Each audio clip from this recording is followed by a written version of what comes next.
Folks, welcome to the Jake Feinberg Show here in Echo Park. Hopefully you're working off your Thanksgiving Day meals, and we're joined today by just an amazing player and a beautiful human being, bassist Bob Lee. Welcome to the Jake Feinberg Show. Oh, thanks for having me.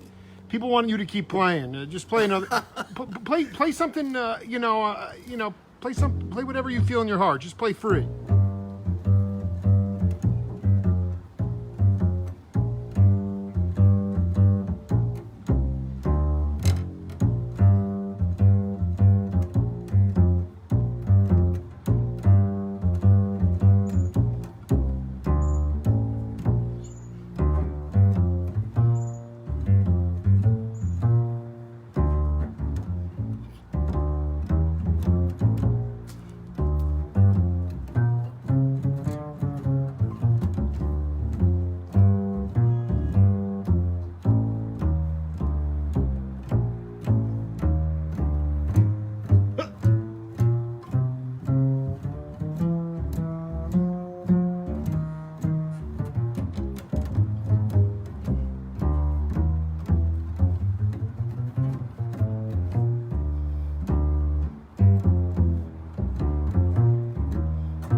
Why don't you have a seat, put the bass down, and we'll get to work here. It's an honor, man. How are you, brother? That was smoking stuff. Work up a little bit of a sweat there. It's warm out here. You know, I wanted to ask you if you could talk a little bit about, to younger cats out there, I know Jamerson was one of your heroes, and the bass of that time, especially those Motown records, were playing counterpoint to the vocals in a lot of ways. And so like Martha Reeves was telling me, she had to sing within the pockets of Jamerson's bass lines. Yeah, luckily for her, they created the tracks first and then they sang to me. Well, is that because okay, so I just want you to talk about making the notes round. It's very important. I have limited ability on the upright. Speak for yourself. My home is the electric bass. I grew up on that. When I first got exposed to Jamerson, it was that.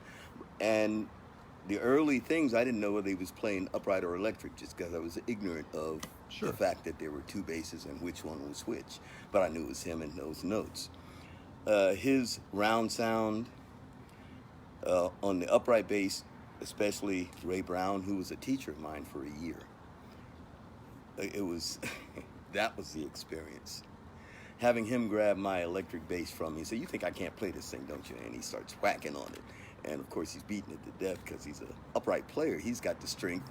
You don't want the guy like that to slap you. Ray Brown actually picked up the electric bass, right? I mean, he picked up the bass. Oh, he actually worked on it. Yeah. He had a P bass, and it was because the pressures of the studio as times were changing. If you wanted to keep your gig, and the obvious goal for him and people like Al McKibben was to keep their gigs. So Al McKibben, wonderful. My man, dude. Oh, I mean, Mongo, the upright. But here's the point: the spheres, the shapes of the notes, especially on the bass. How did you procure the roundness of your sound? Where you strike the strings, even when you consider Jamerson struck the electric over the frets. Right. Like it was the end of the fingerboard of an upright bass. So the closer you are to the center of the string, the more round it's going to be because the fundamental is taking over. If you start going back toward the bridge or other areas of the neck, you start getting more harmonics, and he was after the fundamental. That's what I hear. Okay, so is there a way for you to just demonstrate the round playing? I hear a lot more flat bass playing today. And I don't want to overgeneralize, but I'm just trying. I want people to see the roundness. Oh, that airplane's gonna kill Adam. This is Echo Park, man.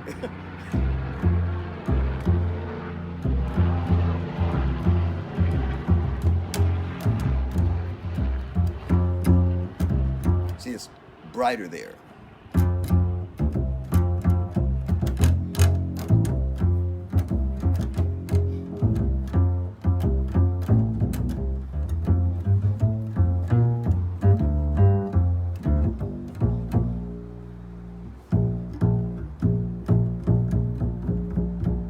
Rounder tone.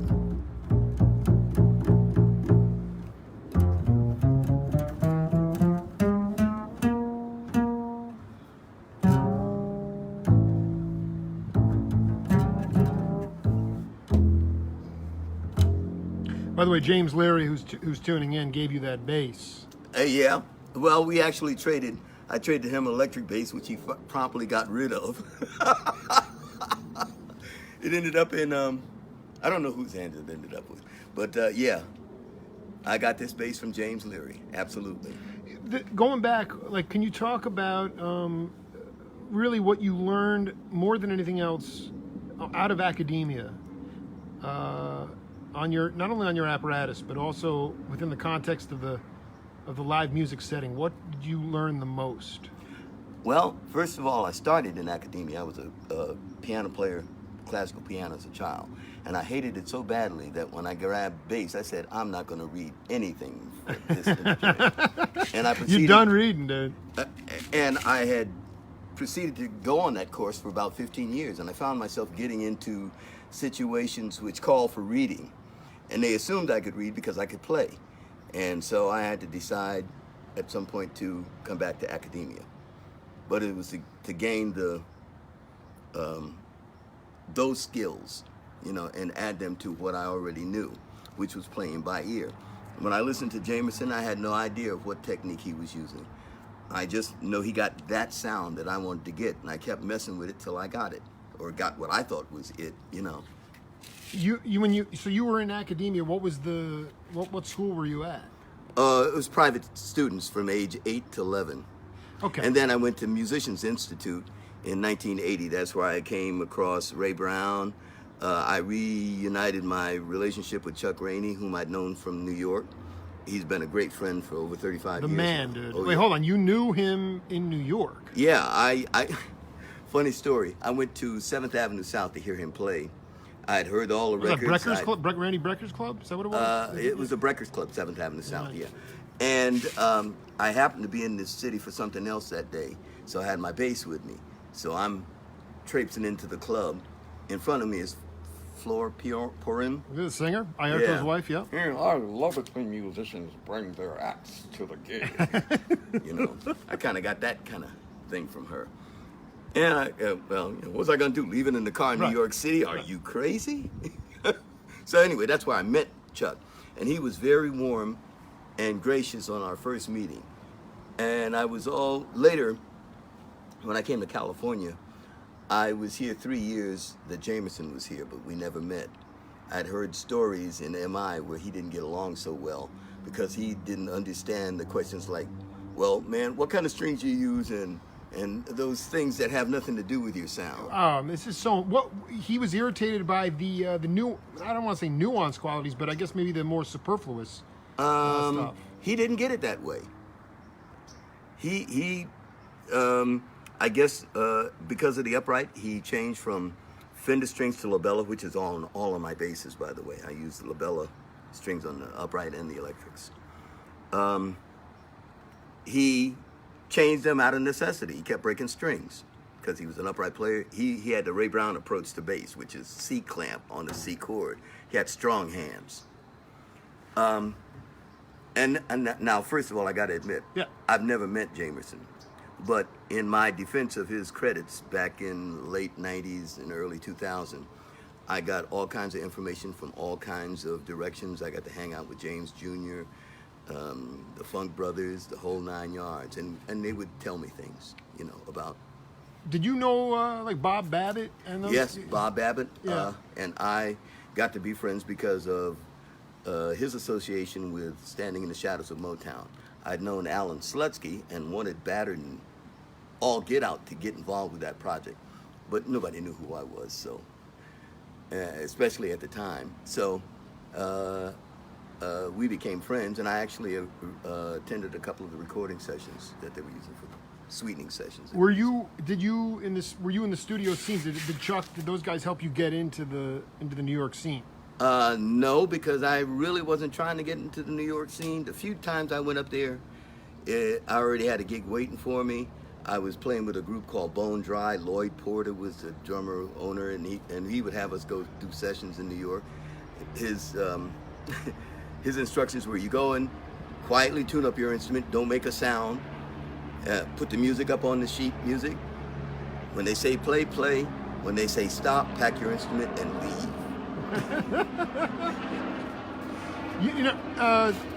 Bob, I wanted to ask you, were there NAMM shows that featured acoustic bass booths? Yeah, they usually put them downstairs in the back in the corner with all the quiet instruments like tablas and little quiet things. Can you even though Tobias, we'll get into Tobias in a minute, but can you? Just people are clamoring for you to play. Can you play a little NAMM exam? I mean, did they necessarily want you to play? They just wanted you to play tastefully. I mean, I'm just trying to figure out this nexus between when the acoustic was merging with the electric. Steve Swallow fell in love with the electric as well, but with the acoustic, what kind of NAMM show? How would you display the bass? Well, I never did the NAMM show on upright actually. I think I might have gone. No, I'm asking you to do it now. Huh? I'm going to ask you to do it. Yeah. Man.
I'm really feeling bothered by all of the low frequency noise that I hear. Well, you sound fantastic. How did you meet Michael Tobias? I got into NAMM because as a student at MI, I hated the idea of 10 bass players sitting in the room trying to play a bass line, which was their way of dealing with reading. First thing, it took away all of your creativity. If you could get around it another way and not make the note that's written and still make it sound good, automatically you sounded wrong because everybody else was playing the written note. Right.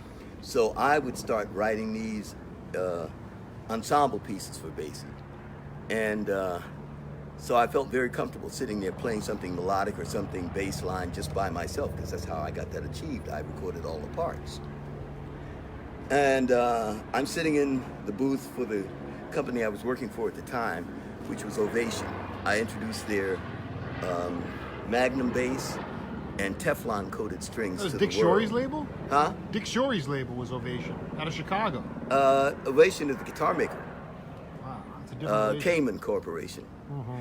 They made the round back acoustics and all of those things. Right. Okay, so I worked for them my first year in NAMM. And standing in the crowd of people watching me clown around on the bass was this guy that was kind of portly like I was at the time. I've lost a lot of weight. And so I walked over him after, and he introduced himself as Michael Tobias and asked me to come look at the basses that he had made. He was not new to NAMM. I think he'd been a member of NAMM since '77, but I was new. And I was intrigued by this guy that didn't look like one of the suits. I did. You know, I did. he had overalls and was dressed, you know, appropriately for a woodworker.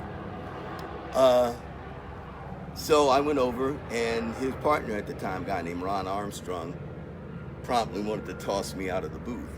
And I started to just leave and not say anything, but at the last minute I told Mike what had happened, and he said, well, you know, don't mind Ron. Here, play my basses. The first professional bass I got was the second Stuart Spector bass ever made. And What year was that? in 1976, Wow. the year the company started. I bought it in Manny's for an unheard of price. I won't even Manny's say. Music in New York? Yeah. Oh, I dig, yeah. It was put there on consignment because Stewart hadn't the name. It was the same year he introduced, what was it, Kiss. The guy in Kiss was using Spector basses. So I had one of those early models. I got a picture of it. I'll show you. And so I was kind of aware of good basses. When I met Michael, I kind of locked on to what he was doing. And he, like Stewart, was very friendly. He was about to move down to LA, and I worked with him in his booth for the next year.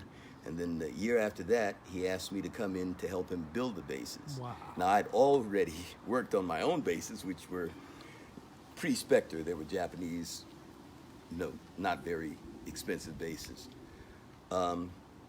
So I was kind of real timid about working on an instrument that at the time listed for about $2,000. You mean I'm going to drill the first holes in this? Michael was very supportive, and he led me along, and pretty soon I was trotting along. We went to the 1983 NAMM show, and things started moving. And I never left for 9.5 years. What did you learn in that time period about how you can create a bass, make a bass, and make it sound warm, too? A lot of it is dependent upon what the bass is made of. And the big companies, Fender, Gibson, they didn't... Rickenbacker? Rickenbacker, of course. They made all of their basses out of the same thing. In the case of Alembic, they made lots of basses out of lots of things, but they had such a strong electronics package that every bass sounded like an Alembic, you know. Michael used very clean, I want to say almost unvoiced packages to let the wood speak through. And in doing so, we were exposed to what the wood had to say. And over a number of years, we categorized that and spoke to customers about what they were to buy. So we had a very, very good, almost unbelievable success rate in terms of guys getting the bass, and then that was their bass for life. You know, and those that could afford it bought more basses, but they were, because every one that they bought was what they needed. If they were experiencing, I need a little more of this for this bass, we could kind of factor that into the wood. And Michael and Daniel, now his son, whom, the memories. I watched Daniel, not literally come into the world, but I was there on the day of his bris. Oh, the bris. Yeah. And I had never witnessed such a thing. And I almost passed out. Any memories I can say. I knew Tommy Tedesco. I knew Howard Roberts. John John Paisano? Huh? John Paisano? Pisano? Yeah. I didn't know him at MI. He's tuning in right now. It's just very funny. Okay, wait You a knew minute. Tommy, you know, I mean... I saw these guys at the end of their career, you know. Tommy wasn't completely through yet, but for instance, that monologue he does in The Wrecking Crew, I was standing in the room when it was recorded. And things like that is like, whoa, you know, to get to know these guys, to get to see how the industry worked from out here, it was very eye-opening. Can you talk about how important the relationship is? I was talking to a drummer, Chris Parker from Stuff, very good drummer. Yeah. And he was talking about really more than even the music with for a good rhythm section, it's about personal relationships. And the more that you enjoy yourself personally together, the more that's going to come out in the music. I think that's true out here in New York. It was, can you do the job? I hate your guts, but you can do the job. Well, you're right. That's in this. That's right. That's right. You know, it wasn't a factor in as much as it is out here. Why? Explain the difference. Out here, if somebody wants to work with you, they can reach out in thin air with their eyes closed and close their hand, and there's a number of musicians in their hand. So I think it depends more on the personal relationship. Guys you like, sometimes guys you can take advantage of. You know, it spans the gamut. But most of the people I've met in this business are nice. Who was your favorite person personally to work with? Ooh. Wow. You can include piano and drums because that's the rhythm section, really. Well, my original drummer from my first band now lives in Los Angeles, and he has been for like 15 years now, or 13 years. At any rate, I really enjoy playing with him, and nobody knows who he is. What's his name? His name is Adrian Peak. Nobody knows who that is. Adrian Peak, dude. So you when did you play with him in that band with the what was the name of the band you were in? JB and the All Stars. My first band in Asbury Park, New Jersey. Wow. We opened up the Asbury Park Community Center on DeWitt Avenue. Unbelievable! You opened that up. Yeah. You opened for who came? Who did you play on the same bill? It was a bunch of school age kids. This is 1964. I was 14 going on 15 Pre-Beatles. years. Pre-Beatles. Yeah, I think they were around a little bit, but not, not Beatles. Yeah, we opened that up. A number of groups that I would play with for a long time thereafter were in that. The Equations. Philip Gunther was a guitar player that was in some of these groups. If I start naming names, I'm going to go off the chart because a lot of them I've forgotten the names. Well, that's all right. I mean, what I'm trying to get at is what was the most beautiful thing about playing in those rhythm sections that you can remember, because when you're getting called to the studio for a gig, you're getting paid whether the person that you're working with is strung out or on drugs or whatever they are. You just work through it. But when you're playing live and you're playing gigs, you got to kind of have trust and you got to like the person. What do you love the most about those times? The freedom of the individuals to do their job. It wasn't about play this note and not that note. That's the leader. No. You misunderstand what I'm saying. It's not about leader being led anymore. It's about the freedom of doing your job. And that's the most fun I've had in music. There are charts. I've learned to read the charts very well, but they're not necessarily the notes I play. And I try and do it in such a way that's appreciated, not, don't call him again. And that's the thing I love about a rhythm section. It's the thing I love about a bass player. It's one of the things I loved about being a bass player that I couldn't get into when I tried to get into a couple of groups out here that had two basses. It wasn't structured enough.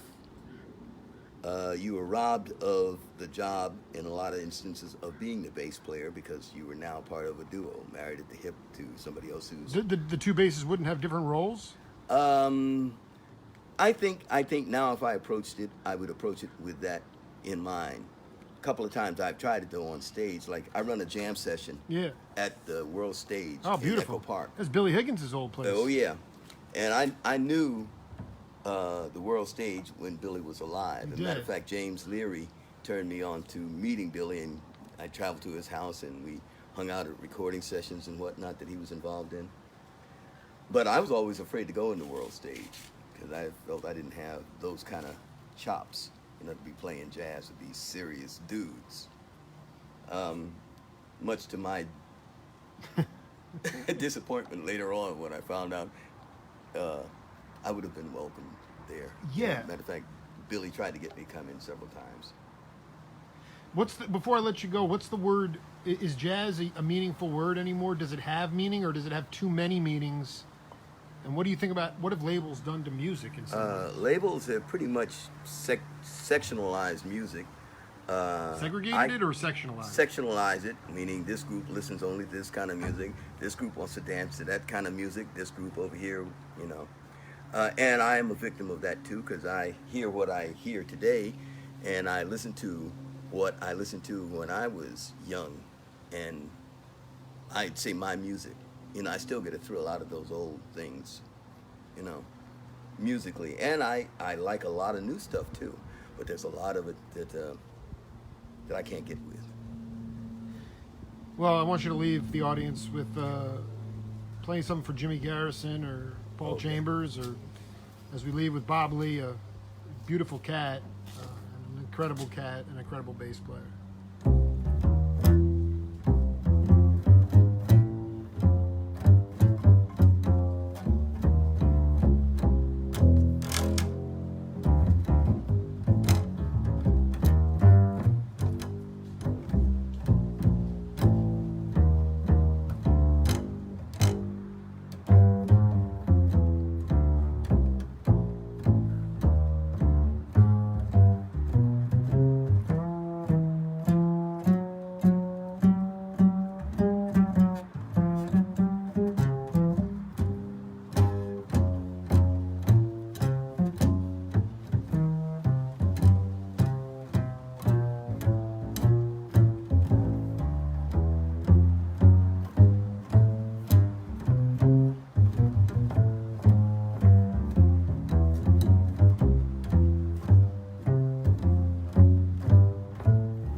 This is the Jake Feinberg Show.